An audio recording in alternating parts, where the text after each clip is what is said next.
नमस्ते। एक एक कल्पना कीजिए कि आपने अपनी पूरी जिंदगी काम किया, हर महीने अपनी तनख्वाह से एक हिस्सा कटवाया, एक फंड में जमा किया। इस उम्मीद पर कि बुढ़ापे में आपको एक सम्मानजनक पेंशन मिलेगी, एक आर्थिक सुरक्षा होगी। बिल्कुल। अब सोचिए कि आपकी उम्र 70 या 75 साल है और आप उसी वादे को पूरा करवाने के लिए आज भी दफ्तरों और अदालतों के चक्कर काट रहे हैं। ये कोई कल्पना नहीं है। ये भारत के लाखों EPS 95 पेंशनर्स की हकीकत है। हाँ, और आज हम इसी हकीकत की तह तक जाने वाले हैं।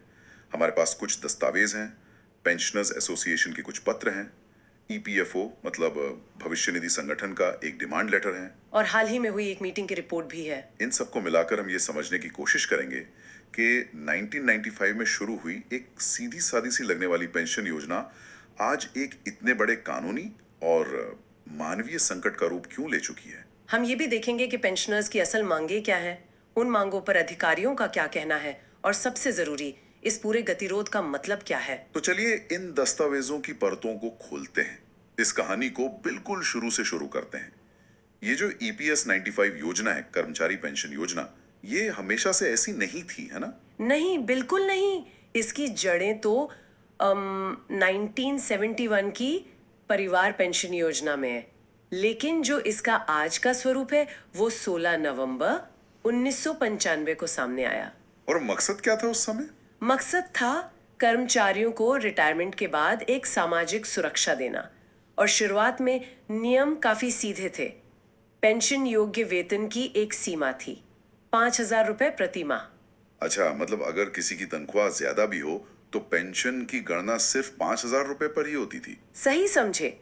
और इसी हिसाब से कर्मचारी का जो अधिकतम मासिक योगदान था वो था 417 रुपए, और अधिकतम पेंशन 2,500 रुपए तय की गई थी। ठीक है, पर समय के साथ तो महंगाई बढ़ी, तो इन सीमाओं में भी बदलाव हुए होंगे। हाँ, हुए। 2001 में इस वेतन सीमा को बढ़ाकर 6,500 किया गया, और फिर 1 सितंबर 2014 को इसे 15,000 कर दिया गया। और इसी के साथ कर्मचारी का योगदान भी बढ़कर 1250 रुपए प्रति माह हो गया। ये तो एक सामान्य प्रक्रिया लगती है जी। लेकिन यहीं पे एक दिलचस्प मोड़ आता है जो हमारे स्रोतों में दिखता है।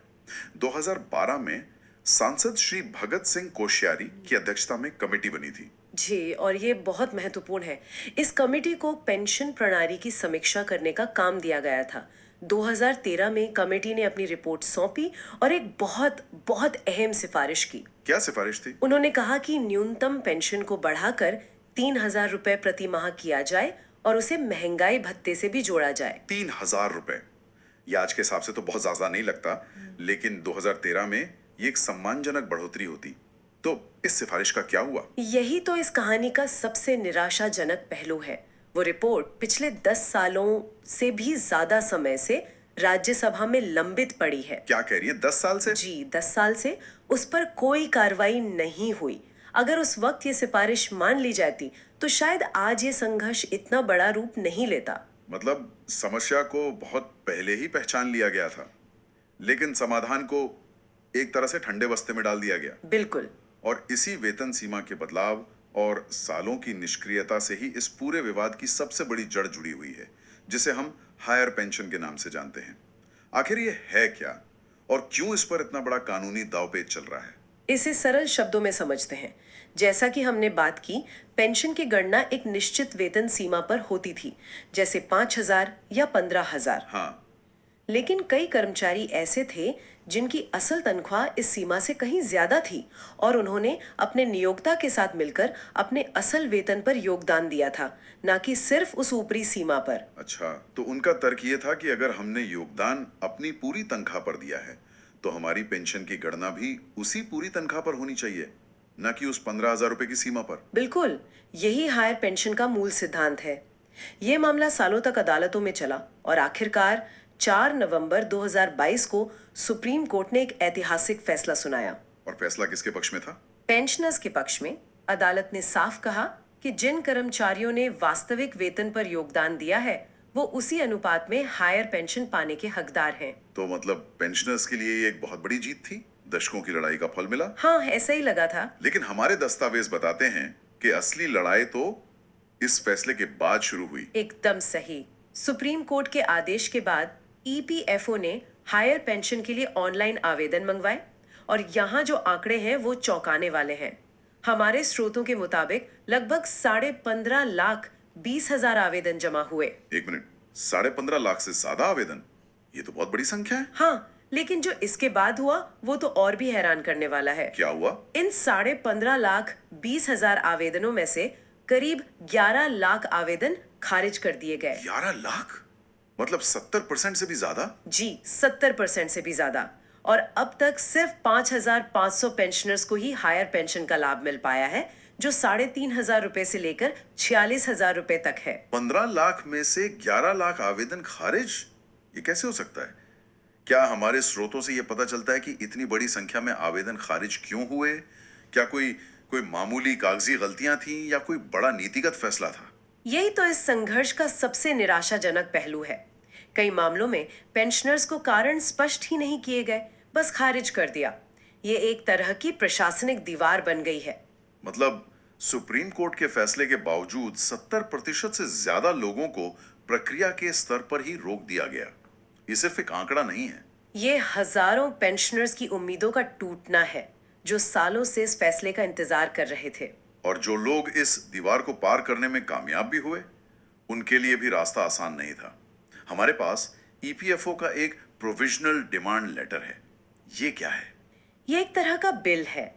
ये उन पेंशनर्स को भेजा गया जिनके आवेदन स्वीकार कर लिए गए थे। बिल? किस चीज का बिल? इसमें लिखा है कि हायर पेंशन पाने के लिए आपको एक मुश्त राशि, जो आपके पिछले योगदानों का अंतर है, उसे ब्याज सहित जमा करना होगा। अच्छा, मतलब पहले तो आपका आवेदन स्वीकार हो, फिर आपको एक बिल भेजा जाता है जी। ब्याज के साथ। जी। और अगर अगर कोई तय समय में भुगतान करने से चूक गया तो खेल खत्म। पत्र में साफ लिखा है कि अगर समय पर पैसा जमा नहीं किया गया तो ये मान लिया जाएगा कि सदस्य हायर पेंशन में दिलचस्पी नहीं रखता और आवेदन रद्द कर दिया जाएगा। हाँ बिल्कुल, कोई दूसरा मौका नहीं। ये तो बहुत कठोर नियम है। हमने कानूनी और प्रशासनिक पक्ष तो देख लिया, जी। लेकिन जमीनी स्तर पर पेंशनर्स क्या महसूस कर रहे हैं?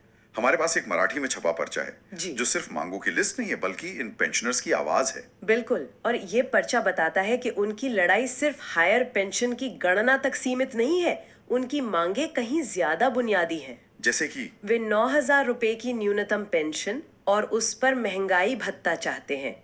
साथ ही पेंशनर्स और उनके जीवन साथी के लिए मुफ्त चिकित्सा सुविधा की भी मांग कर रहे हैं। 9,000 रुपए न्यूनतम पेंशन की मांग।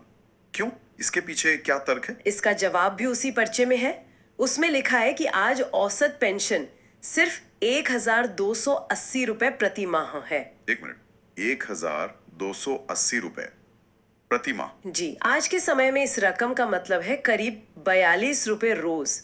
यह सुनकर ही अविश्वसनीय लगता है। अरे, इसमें तो गुजारा करना असंभव है। पर्चे में यही लिखा है। तो 9,000 रुपए की मांग मौजूदा न्यूनतम मजदूरी और आसमान छूती महंगाई को ध्यान में रखकर की गई है। और मुफ्त चिकित्सा सुविधा? ये भी उतना ही जरूरी है। रिटायरमेंट के बाद स्वास्थ्य संबंधी समस्याएं बढ़ जाती हैं और प्राइवेट इलाज का खर्च वो इन पेंशनर्स के लिए उठाना नामुमकिन है। तो ये लड़ाई सिर्फ पैसों की नहीं, बल्कि एक सम्मानजनक और सुरक्षित बुढ़ापे के अधिकार की है। ये हताशा और गुस्सा उनकी बैठकों में भी साफ झलकता है।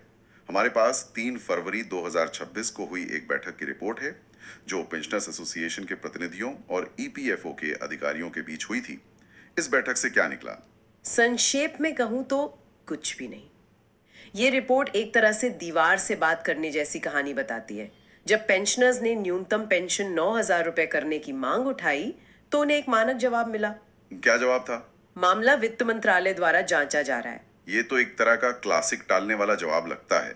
लेकिन क्या इन मानक जवाबों के पीछे कोई ठोस वजह है?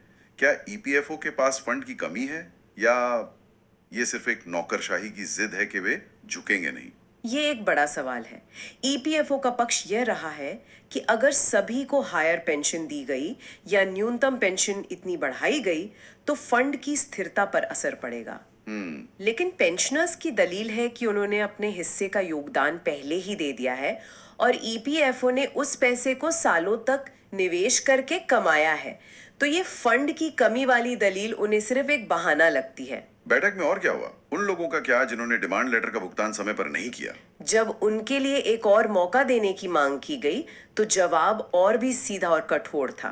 कोई विचार नहीं, कट ऑफ तारीख होती है। मतलब कोई लचीलापन नहीं, कोई मानवीय दृष्टिकोण नहीं। बिल्कुल नहीं। और सुप्रीम कोर्ट के फैसले के बारे में? उस पे भी जवाब तैयार था। ईपीएफओ अपनी कानूनी लड़ाई सुप्रीम कोर्ट में जारी रखेगा। ये पैटर्न साफ दिखाता है कि बातचीत के लिए कोई गुंजाइश नहीं छोड़ी जा रही। इसीलिए पेंशनर्स अधिकारियों के इस रवैये को नकारात्मक और असंवेदनशील मानते हैं। हाँ, बैठक के बाद उनके रिपोर्ट में साफ लिखा है कि उन्हें कोई ठोस आश्वासन नहीं मिला। तो अब हम कहाँ खड़े हैं? एक तरफ सुप्रीम कोर्ट का आदेश है जो पेंशनर्स के हक में है, दूसरी तरफ एक प्रशासनिक संस्था है जो उस आदेश को लागू करने की प्रक्रिया को इतना जटिल बना रही है कि 70% लोग उसमें वैसे ही बाहर हो गए। और बाकी मुद्दों पर भी वो कानूनी लड़ाई जारी रखने पर अड़ी हुई है। स्थिति बिल्कुल यही है। एक तरफ ईपीएफओ है जो कई मुद्दों पर फिर से सुप्रीम कोर्ट जाने के लिए तैयार है। दूसरी तरफ पेंशनर्स एसोसिएशंस हैं जो अब और चुप बैठने को तैयार नहीं है। उनकी मांगे अब बहुत स्पष्ट हैं। क्या है वो मांगे? पहला, हायर पेंशन पर एक स्पष्ट और सरल सर्कुलर जारी किया जाए।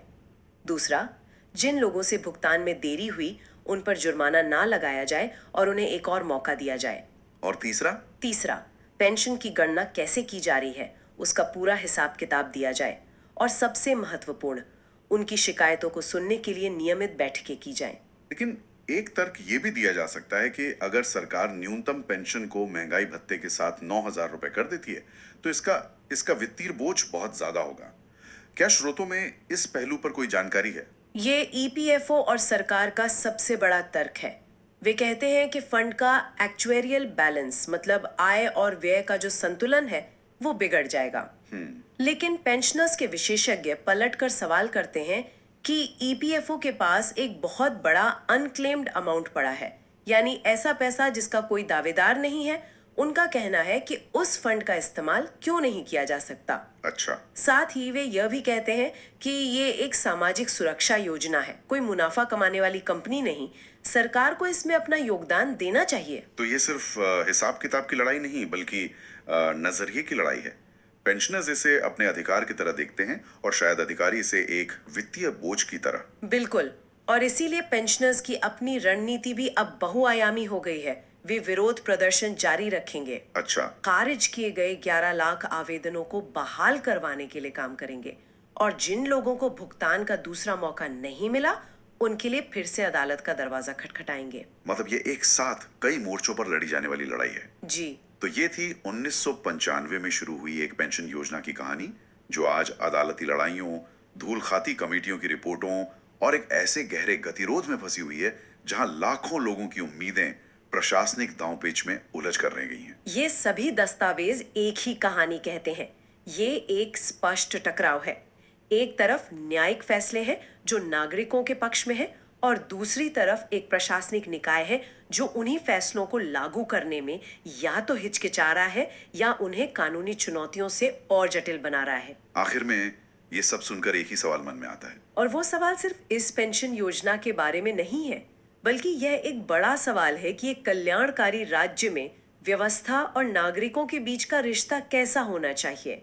जब देश की सर्वोच्च अदालत नागरिकों के पक्ष में नियमों की व्याख्या करती है तो एक प्रशासनिक निकाय का उन्हीं लड़ाइयों को बार बार ऊपरी अदालतों में लड़ते रहने का क्या मतलब है, खासकर जब मामला उन बुजुर्ग नागरिकों से जुड़ा हो जिन्होंने अपनी पूरी जिंदगी उसी व्यवस्था को बनाने में लगा दी। ये सवाल इन सभी दस्तावेजों के केंद्र में है और इसका जवाब मिलना अभी बाकी है।